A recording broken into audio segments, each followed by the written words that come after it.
여러분 안녕하십니까? 김호한 박사입니다.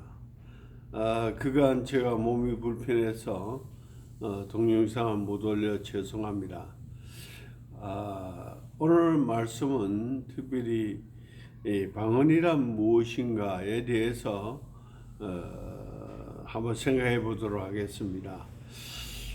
두 가지 방면에 오늘 방언에 대한 주제를 가지고 논의를 하겠는데, 첫째는 방언이란 그 자체가 무엇이었던가, 초대교회에서부터 지니고 있는 방언의 성격에 대한 이야기를 하고, 또 두 번째는 그 방언은 오늘날 존재하는가 궁금증을 사람들이 가지고 있습니다. 여기에 대해서 한번 여러 가지 견해와 생각들을 나눠보도록 하겠습니다. 첫째로, 방언이란 도대체 무엇인가? 글로스랄리아라고 하는 이 독특한 용어의 의미는 이방 언어라는 뜻이었습니다. 어쩌면은 다른 지방 혹은 다른 나라 그리스에 있었던 소아시아의 여러 흩어진 다른 언어들을 글로스랄리아라고 하는 용어로 사용했던 것 같습니다.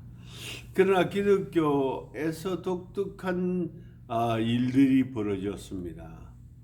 그들이 기도할 때마다 이상한 소리를 내고, 또 하나님 앞에 독특한 천사의 소위 목소리, 방언이라고 하는 그런 기도를 하고 있었습니다.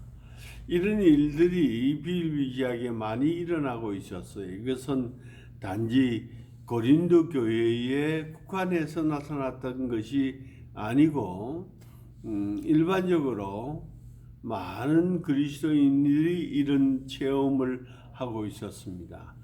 여기에 대해서 기독교는 소위 글로스랄리아라고 하는 용어를 사용하게 됐는데, 그 글로스랄리아라고 하는 말은 이방인 언어만을 뜻하는 것이 아니었습니다. 초기에 방언의 발출은 기독교인들이 다른 이웃 나라의 많은 사람들의 복음 전하기 위해서 은연중에 자기도 모르게 이웃 나라 말을 하게 되는, 외국어를 하게 되는 소위 제노필리아라고 그래서 다른 외국어를 초대교회에 많은 사람들이 하게 되었다는 것입니다. 이 외국어를 할 때 다른 사람들 다 알아들었어요. 베드로의 외국어 말을 다른 사람들이 다 알아듣고 요한의 말을 알아들었습니다. 그럼에도 불구하고 초대교회는 이렇게 외국어를 하나님이 특별히 주셔서 복음 전하는 도구로 삼으셨어요. 그러나 문제는 이들이 함께 기도했을 때 찬양과 찬송과, 또 때로는 그것이 너무 과해서 많은 사람들에게 지적을 당했습니다. 왜 저렇게 시끄러울까? 왜 저런 무리들 저렇게도 무질서할까? 근데 여기에 우리가 간과하지 말아야 될 게 있습니다. 그것은 뭐냐 하면 하나님만이 그 소리를 알아들었다는 거예요. 그래서 초대교회에 나타났던 그 방언은 다른 외국인이 알아들을 수 있도록 복음의 수단으로 사용되기도 하고, 또 하나님께서 그 방언을 알아듣고 또 하나님과 소통하는 도구가 되었다는 것이에요. 그래서 초기에 보면 성경뿐만 아니라 성경 시절에 가까운 그때의 여러 문헌들을 보면 그 방언을 서로 하게 되는데, 방언을 자제하라고 하는 이야기들이 자주 나옵니다. 자, 여기서 우리는 무엇을 알 수 있느냐면, 방언이란 새로운 시대가 전개되면서 새로운 시대의 은혜로 하나님이 주셨다 하는 것을 알 수 있습니다.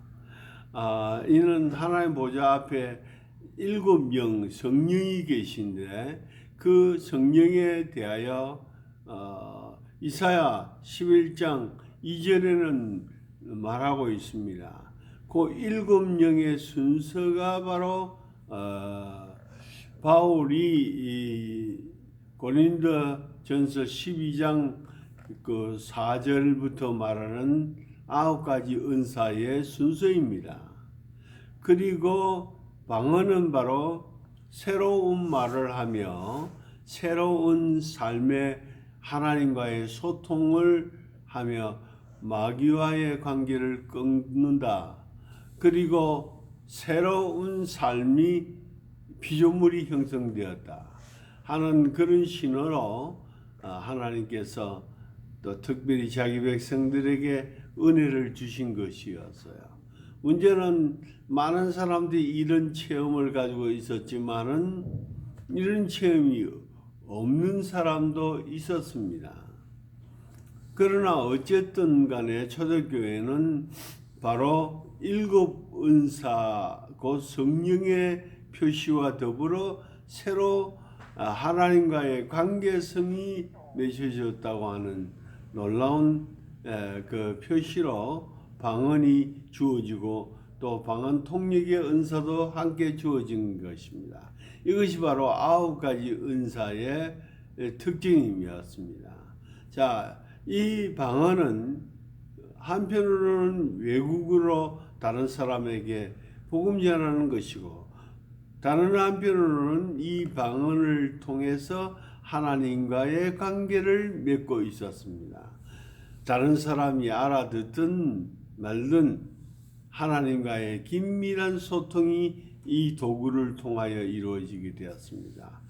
자, 그런데 이런 방언에 대한 문헌이 초대교회에만 있었던 것이 아니고 문제는 이것이 110년, 150년경에 여러 문서들에서 방언을 했다는 기록이 나타나고 있습니다. 그리고 그들이 방언을 했을 때 생겨진 오해의 문제점들에 대하여 이렇게 학습하라고 하는 그런 가르침이 있다는 것이에요. 예를 들어서 디다케라는 초대 문헌을 보면 분명하게 이야기하고 있습니다. 그렇게 하면 안 된다고. 예. 자, 방언이 그런데 두 번째 질문처럼 오늘날에도 존재하겠느냐? 방언 역사상 사람들은 존재하지 않았다고 생각합니다. 그러나 방언은 존재해 왔습니다. 그런데 이 은사가 부정적으로 많이 이용됐다는 것이에요. 부정적으로 이해됐다는 거죠. 사실은 초대 교부들과 그리고 교황을 선출할 때 특별히 방언하는 자를 교황으로 선출했다는 기록도 있을 정도입니다. 여러분이 잘 아는 일본 선교사로 한국에까지 임진왜란 때 왔던 자비에르는 방언을 여러 나라 언어를 하고 또 그런 방언을 했다는 기록을 가진 자였습니다. 방언을 했다는 기록은 많은 사람들에게 나타나는데 특별히 방언하는 사람들은 종교개혁 당시 중심으로 이 사람들은 그 하나님과 직통전을 하는 데에 너무 치중한 나머지 오늘 신비주의자가 되었습니다. 그래서 민주주의를 중심으로 천년왕국을 기다리는 사람들 그리고 또 혹은 농민들이니까 수준이 조금 낮죠. 근데 이 사람들은 그런 체험을 하다 보니까 방언이 그들에게는 하나의 중요한 신앙의 표시였습니다. 또 시간이 지나서 슈바본 지역이라 종교개혁자들 당시에 스위스 지역에 막대한 사람들이 농민들이 피난을 가서 그곳에서 방언 운동이 있었다는 이야기도 기록되어 있습니다. 오늘날에도 특별히 1900년을 중심으로 해서 닥터 파함과 그의 제자 오즈만으로부터 시작해서 소위 미국의 아주사 스트리트에 그 방언 운동이 있었습니다. 페나코스트 운동이 지난 100년 동안 흘러내리면서 수많은 사람들이 방언을 강조하고 또 그 방언을 체험했습니다. 그러므로 방언은 현실적으로 많은 사람들이 체험하고 그리고 확신하고 있는 것입니다. 제가 1974년에 박윤선 박사님이라고 하는 우리나라에 아주 훌륭한 학자가 계셨어요. 박윤선 박사님 수업에 들어가니까 박윤선 박사님 그때 말씀하시기를 자기가 전 세계 50개 대형 교회의 목회자들에게 당신 방언을 믿느냐 하고 편지를 썼다는 거예요. 근데 그 자기가 받은 편지는 50% 정도는 방언을 할 줄 알고 50% 정도는 방언을 할 줄 몰랐다는 거예요. 근데 박윤선 박사님은 어쨌든 방언할 줄 몰랐습니다. 그러나 방언을 받기 위해서 총신 운동장에 나가서 그 공부를 하듯이 하나님 앞에 밤새도록 기도하고 또 그런 시간을 보내야 돼요. 그러나 방언을 체험할 수가 없었습니다. 자, 방언을 체험하고 싶어도 어떤 사람은 체험 못하고 또 어떤 사람은 우연하게 기도하다가 체험합니다. 아무런 조건 없이 주는 공짜가 바로 은사의 성격을 가졌기 때문에 주의 기뻐하심을 따라 주께서 주신 거예요. 그러므로 방언은 오늘날에도 존재하고 그것이 어떤 신앙의 등급이나 신앙의 특별성을 나타내는 것은 아니지만 그러나 하나님이 새로운 피조물이라고 하는 그런 표시로 이런 방언을 오늘날에도 주고 있다는 것입니다.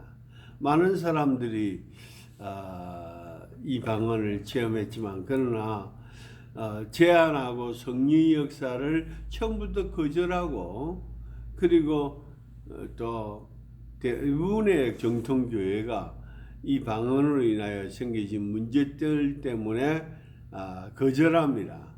방언은 오늘날 존재하지 않는다. 이렇게 제한적인 사고방식을 가졌기 때문에 성령은 인격적이신 분이라 그들에겐 역사를 하지 않아요. 그들의 교회에 있는 성도들에게도 역사하지 않고 또 그리고 많은 사람이 이런 체험을 하기가 힘이 들어 합니다. 그러나 하나님께서는 오늘날에도 그 방언을 체험하게 하시고 또 이것이 새로운 피조물로서의 모습으로 보여주고 있는 것입니다. 오늘은 방언에 대하여 짧게 말씀드렸습니다.